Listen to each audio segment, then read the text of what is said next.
मुख्यमंत्री ने रक्षाबंधन पर की प्रदेश में 11 नए कन्या महाविद्यालयों की शुरुआत। कहा, सरकार हर 10 किलोमीटर पर महाविद्यालय खोले जाने की कर रही है तैयारी।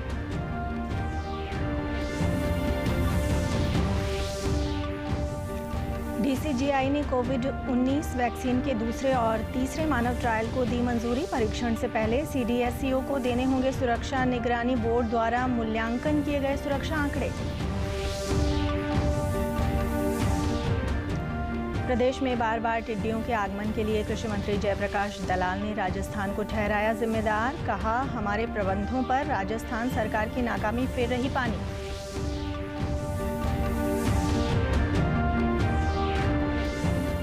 और देश भर में आज मनाया गया भाई बहन के प्रेम का प्रतीक रक्षाबंधन का त्योहार। राष्ट्रपति, उपराष्ट्रपति, प्रधानमंत्री के साथ साथ प्रदेश के मुख्यमंत्री ने दी बधाई। नमस्कार, मैं ऋतु कौशिक। अब समाचार विस्तार से। मुख्यमंत्री मनोहर लाल ने रक्षाबंधन के पावन अवसर पर प्रधानमंत्री नरेंद्र मोदी के बेटी बचाओ बेटी पढ़ाओ अभियान को आगे बढ़ाते हुए 11 नए महाविद्यालय खोलने की घोषणा की। इसके साथ ही हरियाणा देश का पहला ऐसा राज्य बन गया है जहां 15 किलोमीटर की परिधि में एक महाविद्यालय होगा। आज पंचकुला के सेक्टर 1 स्थित राजकीय स्नातकोत्तर महाविद्यालय में आयोजित एक समारोह में मुख्यमंत्री ने ये घोषणा की। मुख्यमंत्री ने कहा कि शिक्षा दान महादान है। इसी के मद्देनजर प्रदेश में गत 5 वर्षों में 97 नए कॉलेज खोले गए, जबकि पिछले 48 वर्षों में केवल 75 कॉलेज ही खोले गए थे। उन्होंने कहा कि यह कार्यक्रम केवल 10 महाविद्यालयों की घोषणा का था, परंतु आज ही महिला एवं बाल विकास मंत्री कमलेश ढांडा के अनुरोध पर कलायत विधानसभा के गांव राजौंद में भी कॉलेज खोलने का निर्णय लिया गया है। अब 15 किलोमीटर के दायरे में कोई न कोई महाविद्यालय खोला जा चुका है। सरकार का लक्ष्य 10 किलोमीटर की परिधि में एक महाविद्यालय खोलने का है। प्रदेश में 11 नए कॉलेजेस, सरकारी कॉलेज खोलने का एक घोषणा की है। 15 किलोमीटर तक अब प्राय सभी स्थान ऐसे हो गए हैं जहाँ कोई ना कोई कॉलेज, या तो लड़कियों का कॉलेज, नहीं तो कोएड, ऐसे कॉलेज हो गए हैं। हमारी अगली योजना और भी इसको दायरे को छोटा करके 10 किलोमीटर तक करने की है। हमने इन 5.5 साल में जितने सरकारी कॉलेज बनाए हैं, ये पिछले 48 साल से भी अब ये संख्या ज़्यादा हो गई है। पहले उन 48 साल के अंदर केवल 75 कॉलेज खोले गए थे, और आज मैं अगर इन 11 कॉलेज को मिला लूँ तो हमारे 97 कॉलेज हो गए हैं सरकारी कॉलेज। इस प्रकार से शिक्षा के स्तर को ऊँचा उठाना, खास करके बालिकाओं की शिक्षा, बेटी बचाओ बेटी पढ़ाओ, साथ में बेटी को आगे बढ़ाओ। साथ ही मुख्यमंत्री ने वृक्षारोपण भी किया और वृक्षारोपण को वृक्ष बंधन का कार्यक्रम बताते हुए कहा कि हमें वृक्षों को भी रक्षा सूत्र में बांधना होगा। उन्होंने वृक्षों को रक्षा सूत्र बांधते हुए इनकी परवरिश का संकल्प दिलाया। उन्होंने उच्चतर शिक्षा विभाग द्वारा तैयार की गई वृक्ष बंधन डॉक्यूमेंट्री के अवलोकन के साथ ऐप भी लॉन्च किया। हमने वृक्षाबंधन इस कार्यक्रम की संज्ञा दी है। इसमें सरकारी कार्यक्रम के नाते फॉरेस्ट डिपार्टमेंट, शिक्षा विभाग, अन्य सभी विभाग मिलकर के कर रहे हैं, सामाजिक संस्थाएं भी कर रही हैं। हमारे पार्टी के आह्वान पर भी भारतीय जनता पार्टी इसको हर एक कार्यकर्ता अपने स्थान पर वृक्षाबंधन का कार्यक्रम करे। वृक्ष लगाना ही पर्याप्त नहीं है, बल्कि वृक्षों की सुरक्षा करना ये भी बहुत आवश्यक है। भारतीय औषधि महानियंत्रक डीसीजीआई ने भारतीय सीरम संस्थान को ऑक्सफोर्ड विश्वविद्यालय द्वारा विकसित कोविड-19 वैक्सीन के दूसरे और तीसरे चरण के मानव परीक्षण करने की अनुमति दे दी है। डीसीजीआई डॉक्टर वीजी सोमानी ने कोविड-19 के बारे में विशेषज्ञ समिति की सिफारिशों के आधार पर किए गए गहन मूल्यांकन के बाद भारतीय सीरम संस्थान को ये परीक्षण करने की कल रात मंजूरी दी। केंद्रीय औषधि मानक नियंत्रक संगठन की विशेषज्ञ समिति ने शुक्रवार को कोविड वैक्सीन के दूसरे और तीसरे चरण की परीक्षण की अनुमति देने की सिफारिश की थी। कंपनी को तीसरे चरण का परीक्षण करने से पहले डाटा सुरक्षा निगरानी बोर्ड द्वारा मूल्यांकन किए गए सुरक्षा आंकड़ों को सीडीएससीओ को देना होगा। ऑक्सफोर्ड वैक्सीन के दूसरे और तीसरे चरण का परीक्षण इस समय ब्रिटेन में चल रहा है। ब्राजील में तीसरे चरण और दक्षिण अफ्रीका में पहले और दूसरे चरण का परीक्षण जारी है। केंद्र सरकार ने सभी राज्यों और केंद्र शासित प्रदेशों से अस्पताल में भर्ती कोरोना रोगियों को स्मार्टफोन और टैबलेट अपने साथ रखने की अनुमति देने को कहा है। कोविड रोगी वीडियो कॉन्फ्रेंस के जरिए अपने परिवार और दोस्तों से बातचीत कर सकेंगे। इससे उन्हें मानसिक दबाव से उबरने में मदद मिलेगी। कुछ रोगियों के परिजनों ने सरकार को लिखा था कि अस्पताल प्रशासन रोगियों को मोबाइल फोन की अनुमति नहीं दे रहा है। इसके बाद स्वास्थ्य मंत्रालय में स्वास्थ्य सेवाओं के महानिदेशक डॉक्टर राजीव गर्ग ने राज्य सरकारों और केंद्र शासित प्रदेशों के स्वास्थ्य और चिकित्सा शिक्षा के प्रधान सचिवों को इस आशय का पत्र लिखा। उन्होंने कहा कि उपकरणों को संक्रमण मुक्त करने और रोगियों की परिजनों की बातचीत के लिए समय तय करने के बारे में अस्पताल प्रोटोकॉल बना सकते हैं। कोरोना संकट के इस दौर में विदेश से आने वाले यात्रियों के लिए स्वास्थ्य और परिवार कल्याण मंत्रालय ने नए दिशा निर्देश जारी किए हैं। इनके मुताबिक विदेश से आने वाले लोगों के लिए 14 दिन का क्वारंटीन अनिवार्य होगा। इनमें से 7 दिन सरकार द्वारा तय किए गए सेंटर में, जबकि 7 दिन होम आइसोलेशन में रहना होगा। सरकार द्वारा तय सेंटर में क्वारंटीन रहने में आने वाले खर्च व्यक्ति को खुद ही वहन करना होगा। संस्थागत क्वारंटीन से बचने के लिए यात्री को नेगेटिव RT-PCR रिपोर्ट दिखानी होगी। ये रिपोर्ट भी यात्री को पोर्टल पर अपलोड करनी होगी। जांच रिपोर्ट 96 घंटे से ज़्यादा पुरानी नहीं होनी चाहिए। फ्लाइट में बैठने से पहले यात्री को 14 दिन क्वारंटीन में रहने का सहमति पत्र लिखित में देना होगा। इस दौरान उसे अपनी सेहत पर खुद नज़र रखनी होगी। तनावग्रस्त व्यक्ति, गर्भवती, परिवार में मृत्यु, गंभीर बीमारी, 10 साल से छोटे बच्चों के साथ पेरेंट्स की जिम्मेदारी राज्य सरकार की होगी। इन लोगों के लिए 14 दिन का होम क्वारंटीन पीरियड हो सकता है। इस दौरान आरोग्य सेतु ऐप का इस्तेमाल जरूरी है। सड़क के रास्ते से देश में प्रवेश करने वाले लोगों को भी उपरोक्त बताए गए सभी नियमों का पालन करना होगा। कृषि मंत्री जयप्रकाश दलाल ने प्रदेश में बार बार टिड्डियों के आगमन के लिए राजस्थान सरकार की नाकामी बताया है। भिवानी में पत्रकारों से बातचीत में उन्होंने कहा, हरियाणा में टिड्डियों से बचाव के सभी प्रबंध किए हुए हैं और राजस्थान में पूरे प्रबंध न होने के चलते इनका प्रजनन हो रहा है। उन्होंने साफ कहा कि राजस्थान सरकार की नाकामी का खामियाजा हरियाणा के किसानों को भुगतना पड़ रहा है। प्रदेश का हर जिला प्रशासन अलर्ट है और फिर भी टिड्डियों से किसानों को नुकसान होता है तो उसका नियमानुसार भुगतान भी किया जाएगा। कृषि मंत्री ने आज भिवानी में अपने आवास पर लोगों की समस्याएं सुनी और मौके पर ही संबंधित अधिकारियों को समाधान करने के निर्देश भी दिए। राजस्थान सरकार से कि वो अपनी जिम्मेदारियों से ना बचे और उनकी कमियों का खामियाजा जो है हरियाणा को किसान को भुगतना पड़ता है। हरियाणा का प्रशासन, हरियाणा का कृषि विभाग पूरी तरह से चुस्त दुरुस्त है। अटैक हो चुके हैं। हरियाणा में किसी भी टिड्डी को हमने जिंदा वापस नहीं जाने दिया। मुख्यमंत्री जी का स्पष्ट निर्देश है सारे प्रशासन को कि हरियाणा के किसान को किसी भी तरह से नुकसान नहीं होना चाहिए। फिर भी अगर किसी भाई का नुकसान होता है किसान का, तो नीति के तहत सरकार उसकी भरपाई करेगी। उन्होंने कहा कि ये प्रदेश सरकार की सोच है कि हर 10-20 किलोमीटर पर महिला कॉलेज बने। मुख्यमंत्री पहले की सरकारों की तरह क्षेत्रवाद, जातिवाद की बजाय सबका साथ, सबका विकास के नारे के साथ काम करते हैं।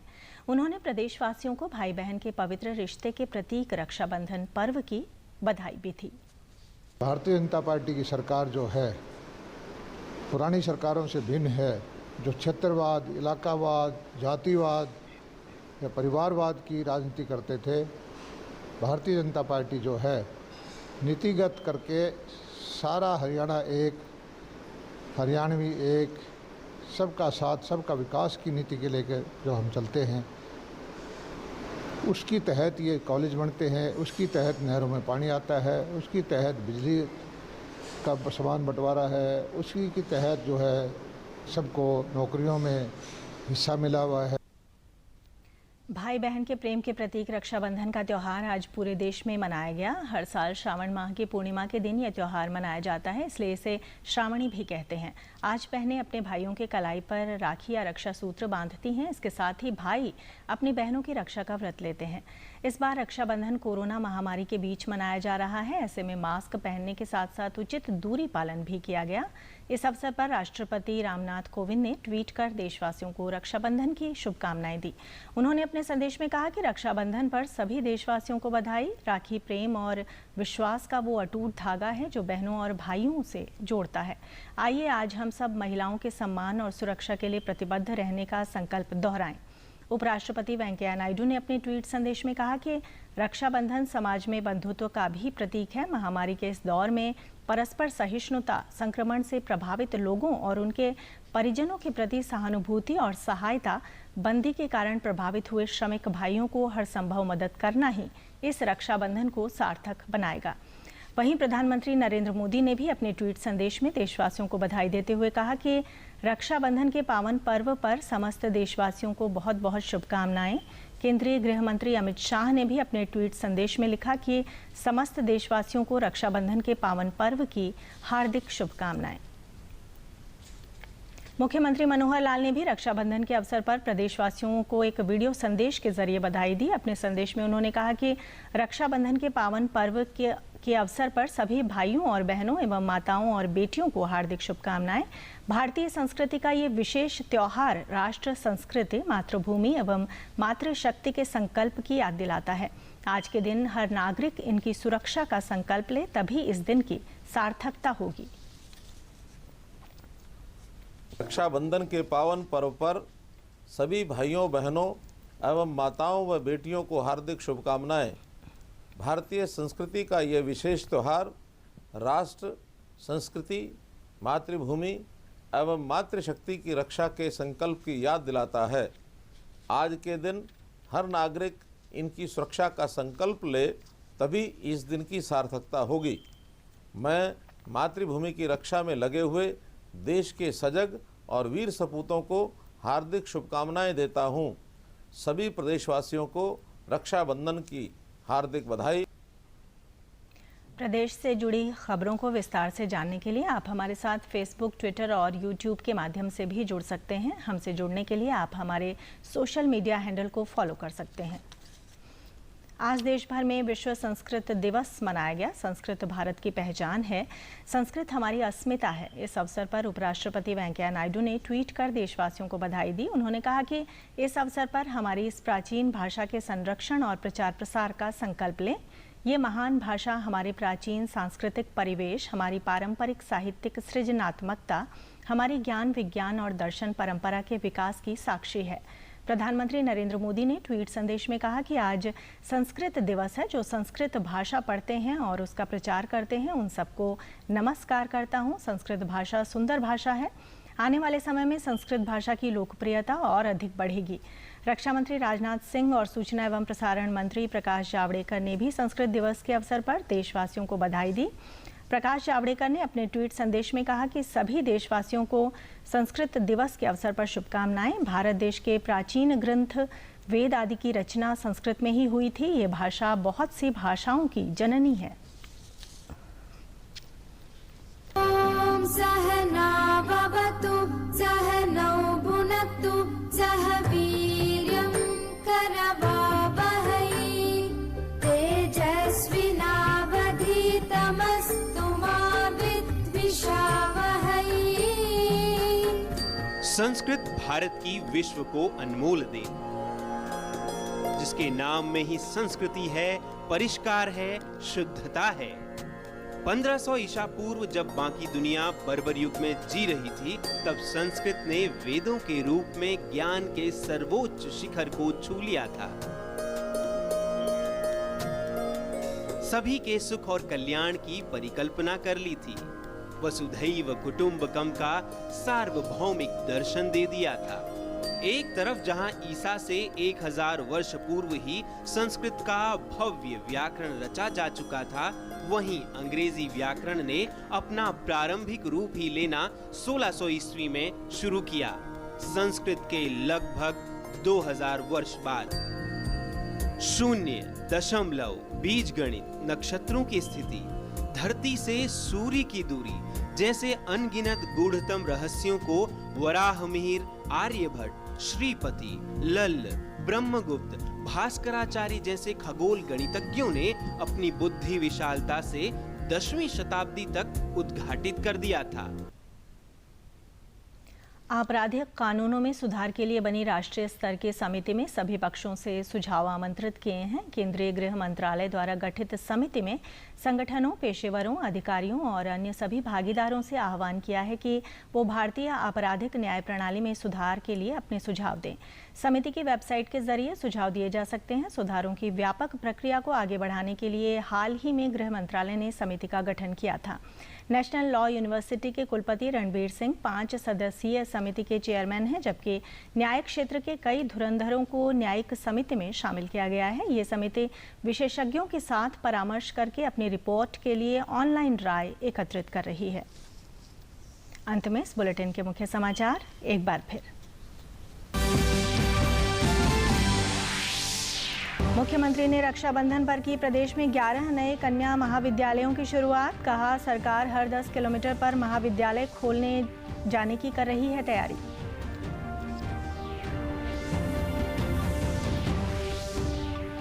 डीसीजीआई ने कोविड-19 वैक्सीन के दूसरे और तीसरे मानव ट्रायल को दी मंजूरी। परीक्षण से पहले सीडीएससीओ को देने होंगे सुरक्षा निगरानी बोर्ड द्वारा मूल्यांकन किए गए सुरक्षा आंकड़े।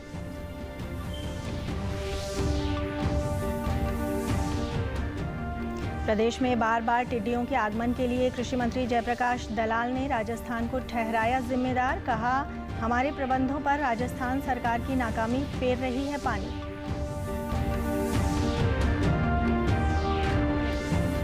और देश भर में आज मनाया गया भाई बहन के प्रेम का प्रतीक रक्षाबंधन का त्योहार। राष्ट्रपति, उपराष्ट्रपति, प्रधानमंत्री के साथ साथ प्रदेश के मुख्यमंत्री ने दी बधाई। समाचारों में आज इतना ही। नमस्कार।